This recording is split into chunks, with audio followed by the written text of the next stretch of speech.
pictures, like Baby when we're pictures? babies. Yeah, baby pictures. We already know what you look like. So, like all you do is just like, should I cut this right here? Everyone look over here and wave. Tom. Tom, wave. Hi. Do you remember to be the peak of our youth? The peak of our youth was probably when we still had older leaders here, like Jason and Kate. Had like little hangouts every week. We would catch up with each other. Probably summer of 2014.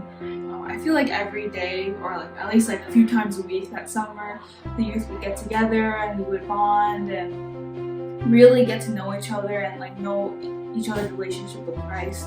So I feel like through that bonding, it was really strong at the time. We all really loved each other. Or not that we don't love each other now, but like, you know. I think the peak of our youth group was when I started coming to youth group. When I first came, it wasn't a lot of people, but then somehow more people joined. It was so many people at that time. I think that was around 2014.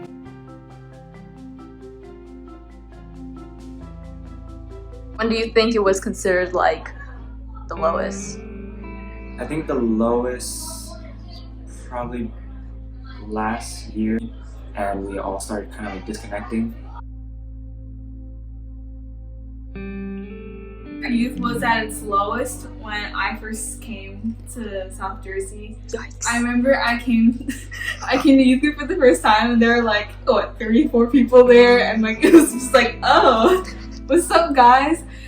It was like really awkward, and like we got to know each other and like we just grew and grew and grew, and like literally like a year later we were like, the difference was like amazing. The lowest is when everyone started to head out to college and just like the bond just started to like deteriorate.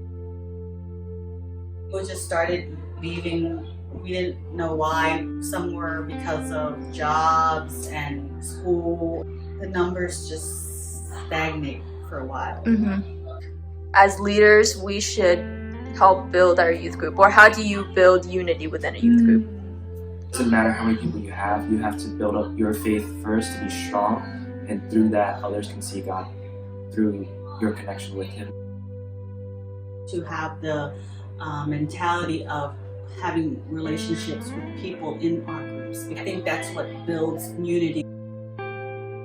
One is to get to know each other personally. I feel like it's hard when we're in a big group to like get to know like who's sitting next to you, like how is their relationship with Christ right now, or what's going on in their lives, are they going through anything? Because life is hard. We're all gonna go through different things, and if we're here together and we're here to support each other and truly love each other, that's how we build each other up. Very good.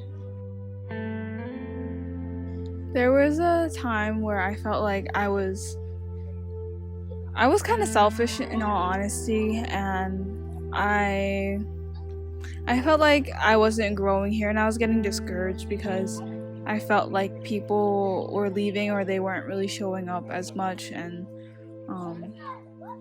like when you have that influence, it makes you want to leave too. But I feel like I realized that no matter what happens, this is family here, and that's never going to change. And yeah. Very good. I don't think there's any church or any youth group out there that's completely perfect, At some point, you're going to have a low point in your youth group, and at one point, you might feel like it's the peak, But I think it's important to just not put too much focus on the numbers or, on things that really don't matter.